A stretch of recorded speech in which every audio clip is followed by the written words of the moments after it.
Listen closely, because what I'm about to say isn't designed to make you feel good. It's designed to make you stronger. Most people wake up every day asking one question: how do I feel? And that single question is the reason they stay average, broke, distracted, and replaceable. Winners don't ask how they feel. Winners ask what must be done. This is the brutal truth of life. Emotions are unstable, unreliable, and weak. Discipline is cold, consistent, and undefeated. And if you want power, respect, and results, you must choose discipline every single time. Most people are slaves to their emotions. When they feel tired, they stop. When they feel bored, they quit. When they feel scared, they hide. When they feel unmotivated, they wait. And while they wait, life moves on without them. Opportunity doesn't care about your mood. Success doesn't wait for your feelings to align. The world rewards action, not emotion. Discipline beats emotion because discipline shows up when motivation disappears. Discipline works when feelings lie to you and tell you to slow down, to rest, to settle for less. Most people can't handle your feelings, don't want you to win. Your feelings want comfort. They want safety. They want the easy road. Discipline wants growth. Discipline wants pain. Discipline wants results. Every powerful man you admire, every leader, every champion, every dominant force was built on discipline, not emotion. They trained when they didn't feel like it. They worked when they were exhausted. They stayed focused while others were distracted by excuses disguised as emotions. Emotion says, I'll start tomorrow.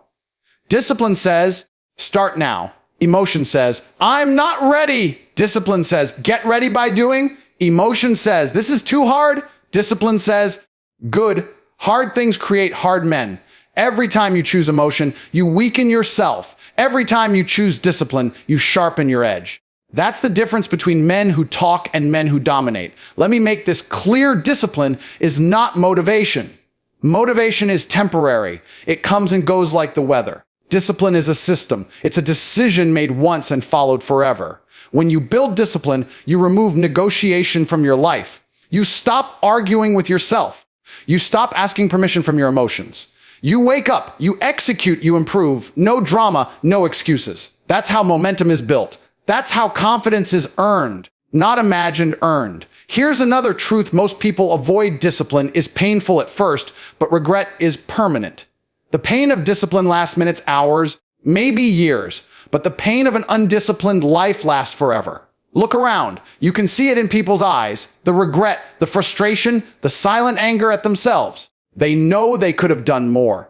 They know they listened to their emotions instead of their standards. Discipline beats emotion because discipline protects you from becoming someone you hate. When life hits you, and emotion will panic, discipline will keep you standing. When pressure rises, emotion collapses. Discipline adapts. When you're tired, hungry, stressed, and doubting yourself, emotion will beg you to quit. Discipline will whisper one sentence that changes everything: do it anyway. That sentence is the line between weakness and power. That sentence is where men are separated from the masses. Most people build their entire lives on feelings, and that is exactly why their lives feel unstable, chaotic, and out of control. Feelings change with sleep, food, stress, weather, opinions, and fear. One bad morning, one negative comment, one uncomfortable task, and suddenly their energy collapses. When your actions are controlled by emotion, your progress becomes random. Some days you move forward, some days you stop, and most days you make excuses that sound reasonable but lead nowhere. Discipline exists to eliminate this chaos. Discipline is not influenced by mood. It doesn't care if you're tired, bored, confident, or afraid. It operates on rules, not emotions, and rules create results. Here's the uncomfortable hook most people avoid: if your feelings were reliable, your life would already be better. Think about it. How many times have you felt motivated and still done nothing? How many times have you felt confident and still avoided the work? Feelings promise comfort, not progress. They whisper lies that sound gentle but keep you weak. Rest today. Start tomorrow. You deserve a break. Discipline doesn't whisper. Discipline commands. It says, this is the standard. Execute. And once discipline becomes law in your life, excuses lose their power. Professional growth, physical strength, financial success, and mental dominance are never built on emotional decision-making. High performers operate on systems. They remove emotion from execution because emotion introduces inconsistency. When you train only when you feel good, you train rarely. When you work only when you feel inspired, you stay average. Discipline turns effort into a habit instead of a debate. There is no internal argument. There is no hesitation. The work gets done because it is scheduled, expected, and enforced. That level of control is what separates amateurs from professionals. Here's another truth that hits hard. Emotions are designed to protect you, not to elevate you. Fear exists to keep you safe. Comfort exists to keep you relaxed. Pleasure exists to keep you satisfied. None of these are designed to push you toward greatness. Discipline, on the other hand, is designed to override survival instincts in pursuit of growth. That's why discipline feels uncomfortable at first. It goes against the natural human tendency to avoid effort and pain. But growth has never lived in comfort. Growth lives where discipline drags you, when emotion begs you to stay still. When discipline becomes law, your identity changes. You stop seeing yourself as someone who tries. You become someone who executes. Confidence stops being something you hope for and becomes something you earn daily. Each disciplined action compounds. Each promise kept to yourself builds self-respect. And self-respect is the foundation of power. People who lack discipline often struggle with confidence because deep down they know they don't follow their own rules. Discipline fixes that. It creates internal alignment. Your words match your actions, and that alignment is rare and intimidating. Most people never hear discipline simplifies life. Emotional people feel overwhelmed because every decision feels heavy. Should I go? Should I start? Should I rest? Discipline removes these questions. The decision is already made. You show up, you perform, you leave. That simplicity frees mental energy for higher level thinking, strategy, and creativity. This is why disciplined individuals often appear calm under pressure. They aren't guessing, they're following a system. Over time, discipline creates something emotions never can: predictable success. You may not feel powerful every day, but disciplined action guarantees progress whether you feel it or not. Results start to appear quietly. Strength increases, skills sharpen, opportunities expand, and one day, you look back and realize something important. While others were waiting to feel ready, you were building momentum. While others were listening to their emotions, you were enforcing standards. That is the silent advantage of discipline. It doesn't announce itself, but it always wins. Most people are waiting for permission to begin, and they don't even realize it. Permission from confidence, permission from motivation, permission from the perfect moment. They tell themselves they'll act when they feel ready, when fear disappears, when clarity arrives. But that permission never comes because emotions are designed to hesitate. Emotion analyzes risk. Emotion imagines failure. Emotion wants certainty before movement. Winners understand a truth that changes everything. Action creates readiness, not the other way around. They don't wait for emotion to give a green light. They move first, and emotion is forced to catch up. That exposes the lie. Confidence is not a prerequisite for action. It is a reward for action. Every skilled professional, every dominant competitor, every respected leader started without confidence. They were unsure, they were inexperienced, they were uncomfortable, but they acted anyway, and each action rewired their self-belief. Every repetition reduced fear. Every small win built certainty. People who wait to feel confident stay stuck in preparation forever, while those who act without permission quietly build an edge. Fear is often mistaken for a signal to stop, when in reality it is proof that you are moving towards something meaningful. Emotion interprets fear as danger. Discipline interprets fear as direction. This is why average people retreat when pressure rises, while winners lean in. They understand that discomfort is the entry fee for growth. If something doesn't challenge you emotionally, it will never change you structurally. Waiting until fear disappears is like waiting for the ocean to calm before learning to swim. You don't become fearless and then act. You act and fear loses its control. There's a professional principle at work here: momentum beats motivation. Emotion is reactive. Momentum is mechanical. Once you take action, even imperfect action, momentum starts to build. Movement creates energy. Energy creates clarity. Clarity creates confidence. This sequence never works in reverse. People who overthink, overplan, and overanalyze are often protecting their ego. As long as they don't act, they can't fail. But they also can't win. Winners accept the risk of looking unready because they understand that growth requires exposure. Another hard truth most people avoid: Waiting for the right time is often disguised fear of responsibility. Once you act, you are accountable. Once you start, results become visible. Action removes excuses. That's uncomfortable for those who prefer potential over performance. Winners choose performance. They would rather make mistakes in motion than feel safe in stagnation. They understand that progress is messy, imperfect, and sometimes embarrassing, but it is still progress. Acting without emotional permission builds a rare internal authority. You stop negotiating with yourself. You stop allowing mood to dictate behavior. That internal leadership is what separates high performers from the emotionally reactive majority. When you move despite doubt, you teach your mind a powerful lesson: action is non-negotiable. Over time, the mind adapts. Fear becomes quieter. Hesitation weakens. Decisiveness becomes automatic. This is not talent. This is conditioning through repeated action that hits deep. Every time you delay action, someone else takes the position you hesitated to claim. Opportunities don't wait for emotional readiness. Markets don't pause. Competition doesn't slow down. While one person is debating internally, another is executing externally. That gap compounds. Months of hesitation can cost years of progress. Winners understand the cost of delay, so they move even when unsure, even when imperfect, even when afraid. Eventually, acting without permission transforms your identity. You no longer see yourself as someone who plans or hopes or waits. You become someone who responds to challenge with movement. Emotion still exists, but it no longer has authority.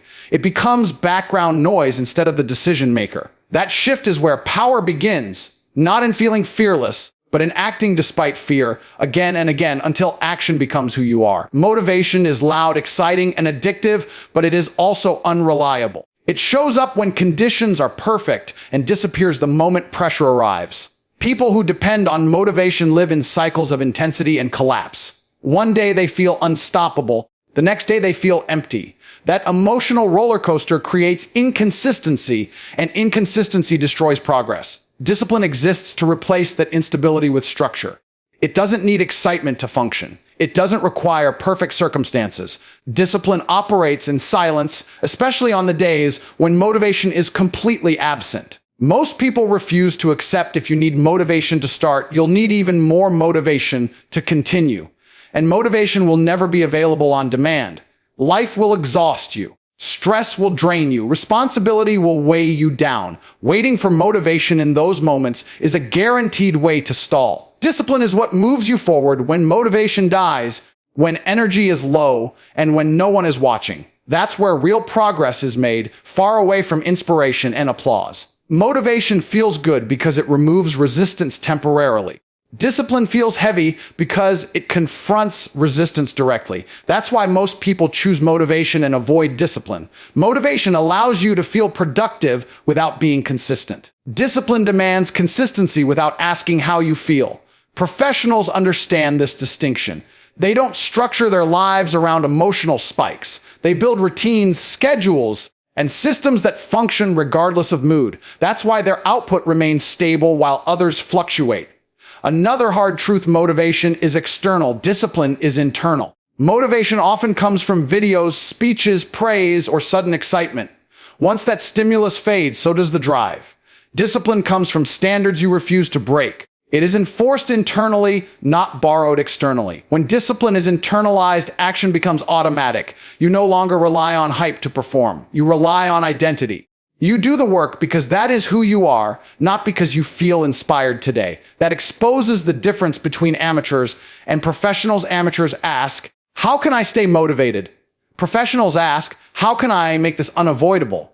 Discipline removes choice. The workout is scheduled. The task is planned. The execution is expected. There is no debate. This is why disciplined people appear calm and focused while others feel overwhelmed. Decision fatigue disappears when discipline runs the system. Fewer decisions, more execution. When motivation dies, excuses are born. Fatigue, stress, boredom, and doubt suddenly feel justified. Discipline doesn't argue with excuses. It ignores them. It understands that emotions are temporary signals, not commands. Acting through low motivation periods trains mental endurance. Each time you execute without motivation, you expand your capacity to handle pressure. Over time, what once felt difficult becomes normal. This is how discipline hardens the mind. There's also a compounding effect most people underestimate.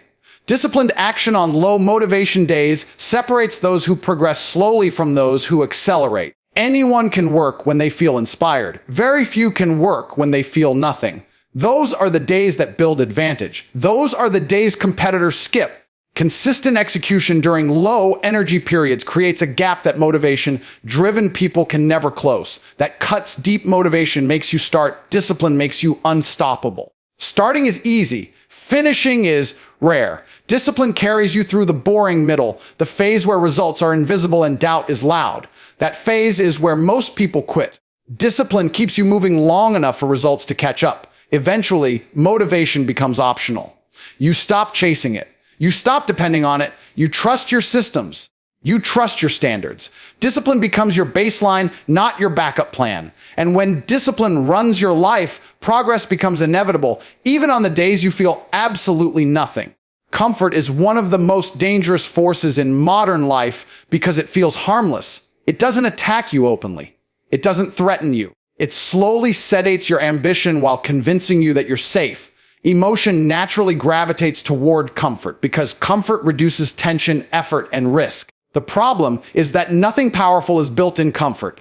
When comfort becomes the priority, growth becomes optional. And when growth is optional, potential dies quietly. Discipline exists to break this cycle. It forces you into environments and actions that emotion would never choose on its own. That exposes the trap. Comfort feels like peace, but it often leads to regret. People confuse relaxation with progress and convenience with success. They choose the easier option today and wonder why life becomes harder later. Discipline flips that equation. It chooses difficulty early so life becomes easier later.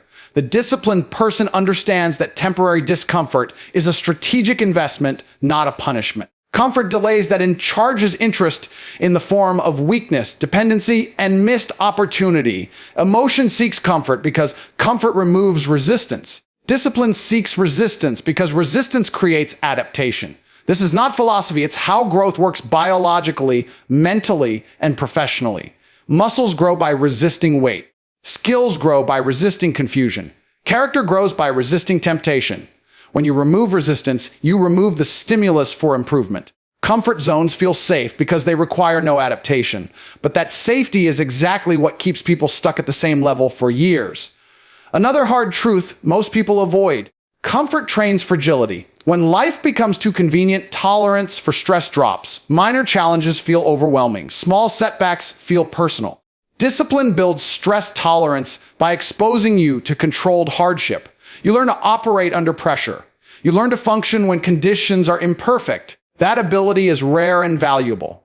People who avoid discomfort become dependent on ideal conditions, and ideal conditions almost never exist. That hits hard every time you choose comfort. You vote against your future self. Comfort says, stay as you are. Discipline says, become more.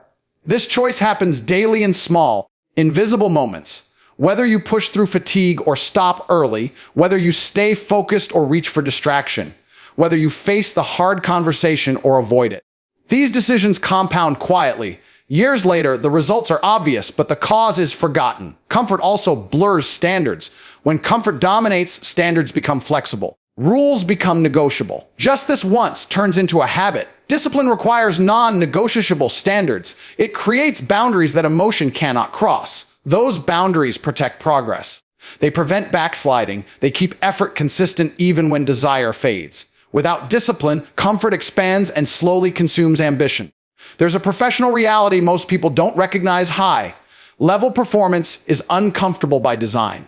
Elite environments demand focus, accountability, and pressure. If you train yourself to seek comfort, those environments will feel hostile. If you train yourself through discipline, they will feel familiar. Discipline prepares you for demanding situations by making discomfort normal. What others experience as stress, you experience as routine.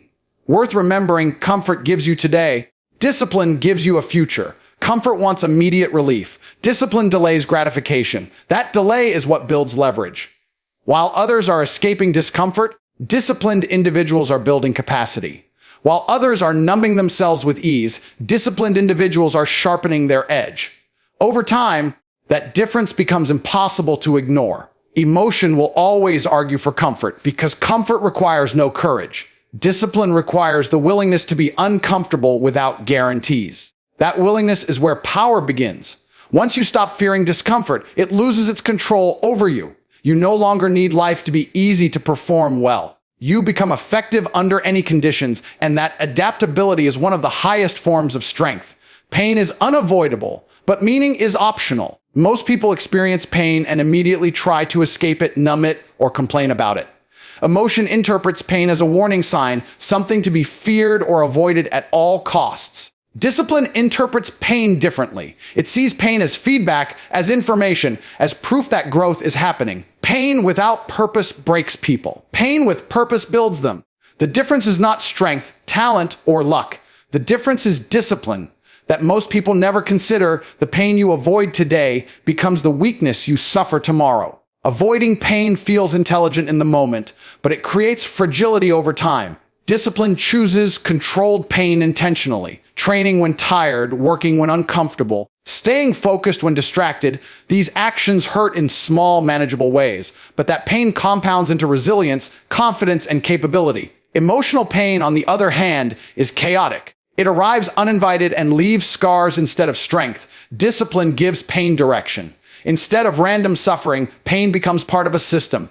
Athletes understand this instinctively. They don't fear the burn in their muscles because they know exactly what it produces. Professionals in any field operate the same way. They accept long hours, mental strain, and delayed rewards because the pain is connected to a clear outcome. When pain has a purpose, it becomes tolerable. When it has a goal, it becomes empowering. Another hard truth: emotional pain multiplies when it lacks structure. Regret, guilt, anxiety, and frustration often come from knowing you didn't do what you should have done. That pain lingers because it has no release. Discipline prevents this form of suffering. Even on difficult days, disciplined action creates closure. You may be exhausted, but you are not ashamed. You may be challenged, but you are not disappointed in yourself. That internal peace is earned through effort, not comfort. That cuts deep. Discipline hurts once, regret hurts every day. The pain of discipline is sharp but temporary. The pain of regret is dull but permanent. People who avoid disciplined pain often carry emotional weight for years, wondering what could have been. Disciplined individuals accept short-term discomfort to avoid long-term self-contempt. They understand that self-respect is built through doing hard things consistently. Pain with purpose also builds emotional control. When you repeatedly expose yourself to disciplined hardship, you train your nervous system to stay calm under stress. You learn that discomfort does not equal danger. That lesson changes how you respond to pressure in all areas of life. Challenges feel manageable. Setbacks feel instructional. You stop panicking and start adjusting. This composure is not natural. It is trained through repeated, purposeful pain. There's also a compounding advantage most people miss. When you choose disciplined pain, you gain evidence of your own capability. Each time you endure something difficult and come out stronger, your self-trust increases. That trust becomes confidence grounded in experience, not hype. Emotional people often lack confidence because they lack proof. Disciplined people carry proof with them. They've survived discomfort before, so they don't fear it now. Worth remembering: pain is the price of progress, and discipline decides the currency. You will pay either way. You can pay with effort, focus, and sacrifice, or you can pay with regret, stagnation, and self-doubt. Discipline chooses the pain that pays you back. Over time, that choice reshapes identity. You stop seeing pain as an enemy and start seeing it as a tool. And when pain becomes a tool, it loses its power to control you. Most people live at the mercy of their mood, and they don't even realize it. If they feel energized, they perform. If they feel tired, they slow down. If they feel confident, they take action. If they feel doubtful, they retreat. This constant emotional fluctuation creates an unstable identity. One day they believe in themselves, the next day they don't. Discipline exists to stabilize behavior by replacing mood-based decisions with fixed standards. Standards don't wake up tired. Standards don't get insecure. Standards don't negotiate. They simply exist and demand compliance. That exposes the danger. If your mood controls your actions, your future is being decided by something you cannot control. Moods are influenced by sleep, diet, stress, opinions, and circumstances. Basing your standards on mood is like building a house on sand. Discipline builds on concrete.